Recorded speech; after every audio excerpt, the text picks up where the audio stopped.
Bismillahirrahmanirrahim. Assalamualaikum warahmatullahi wabarakatuh. Sahabat Superpedia yang dimuliakan Allah, semoga kita selalu dalam keadaan sehat walafiat. Amin. Kisah kali ini tentang 3 orang pemuda yang terjebak di dalam sebuah gua. Gua tersebut ditutup oleh Allah Subhanahu wa Ta'ala dengan sebuah batu besar, hingga pada akhirnya mereka terkurung di dalamnya, dan tak ada seorang pun dari mereka yang sanggup untuk menggeser batu besar itu. Bagaimana kisahnya hingga mereka bisa keluar dari sana? Di video kali ini kita akan bercerita tentang kisah Ashabul Ghar. Suatu hari ada 3 orang pemuda yang sedang melakukan safar. Safar artinya mereka sedang melakukan perjalanan. Ketika tiba di suatu tempat dan merasa kelelahan, mereka butuh istirahat.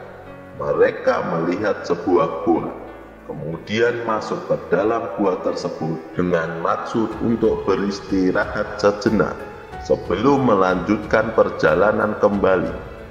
Setelah mereka berada di dalam gua, tiba-tiba sebuah batu besar jatuh tepat di depan mulut gua, menutupi satu-satunya jalan keluar.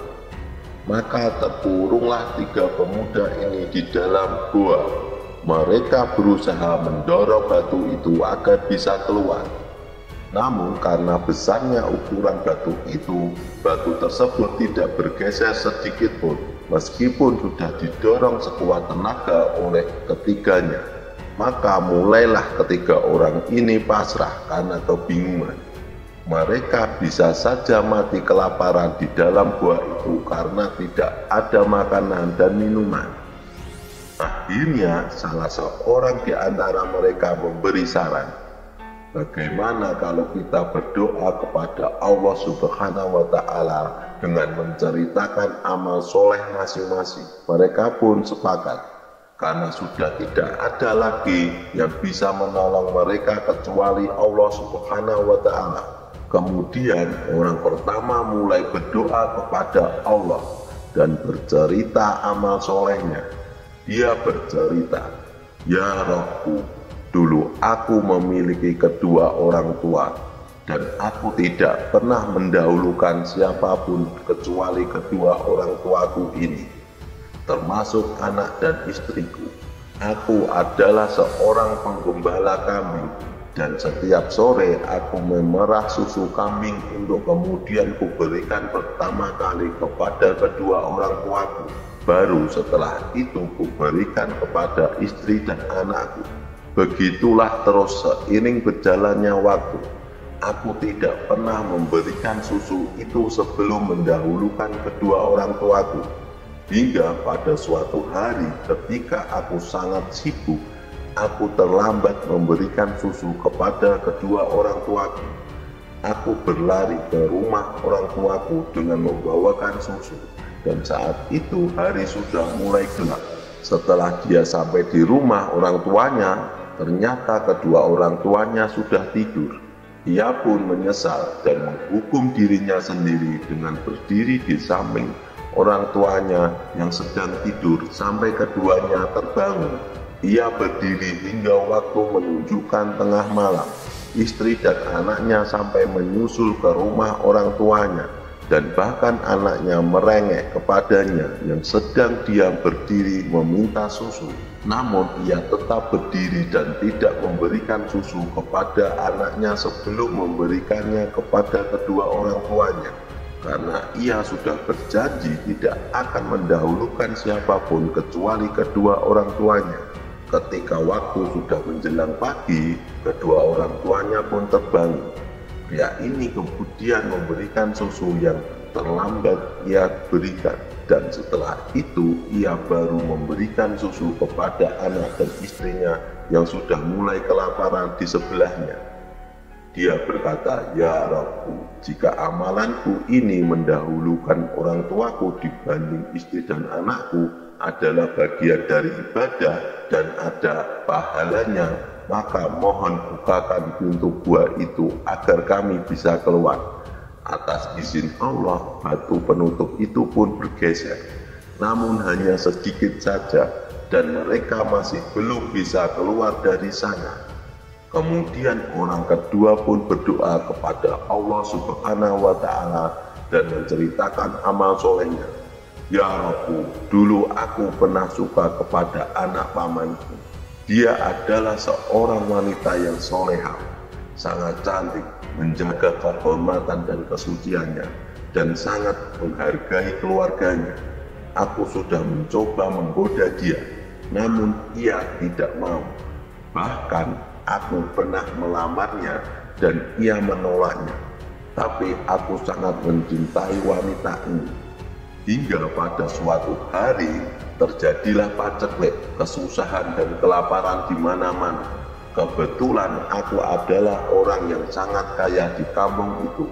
Tanpa disangka-sangka wanita ini datang kepadaku untuk meminjam uang demi makan untuk dia dan keluarganya. Dari sinilah setan mulai masuk ke hatiku. Aku menyiapkan uang 120 dinar dan berkata kepada wanita itu, "Ini uang akan kuberikan kepadamu dengan syarat kau mau berzina denganku. Setelah itu uang ini akan kuberikan tanpa kau harus menggantinya." Wanita ini pun terpaksa menuruti persyaratan itu karena ia tidak punya pilihan lain, mengingat keluarganya di rumah sudah mulai kelaparan menunggu uang untuk membelikan makanan. Akhirnya malam itu ketika hendak terjadi perzinahan, wanita ini mengingatkan kepada laki-laki itu dan berkata, "Ittaqullah, hai fulan, bertakwalah kau kepada Allah, hai fulan." Si pria pun kaget dan takut. Maka ia mengusir wanita ini dan memberikan uang 120 dinar tanpa perlu dikembalikan. Lalu pria ini berkata di dalam gua, "Ya Rabbu, jika dengan menjaga kehormatanku terhadap wanita ini adalah sebuah ibadah dan ada pahalanya, mohon ya Allah, bukakanlah pintu gua ini agar kami bisa keluar." Ajaibnya, setelah selesai berdoa, pintu gua pun tergeser. Namun mereka masih belum bisa keluar dari situ, karena lubang di pintu gua masih belum cukup besar untuk dilewati manusia. Sisa orang yang ketiga ini mulai berdoa dan menceritakan amal solehnya juga. "Ya Rabbu, dulu aku punya kebun yang sangat luas dan aku termasuk orang yang sangat kaya di sana. Di kebunku aku punya banyak sekali karyawan. Pada suatu hari mereka gajian dan aku membayar satu persatu gajinya sesuai dengan perjanjian kerja. Namun ada satu orang yang tidak mau menerima gajinya.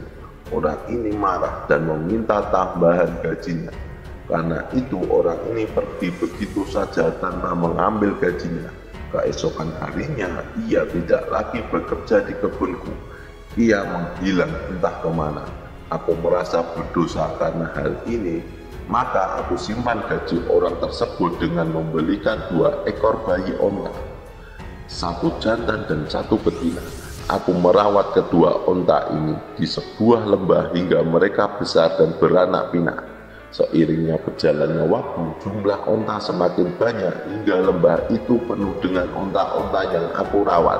Yang awalnya hanya 2 ekor saja, setelah puluhan tahun orang tersebut tiba-tiba mendatangiku dan meminta gajinya yang dulu tidak ia ambil karena ia sedang dalam kondisi ekonomi yang sulit. Aku mengajaknya ke lembah itu dan menunjukkan bahwa dulu gajinya aku belikan 2 ekor onta dan sekarang lembah ini penuh dengan ratusan onta. Aku berkata kepadanya, "Ambillah semua yang ada di lembah ini. Semua ini milikmu dari gajimu dulu yang tidak kau ambil." Orang ini pun seketika menjadi kaya raya.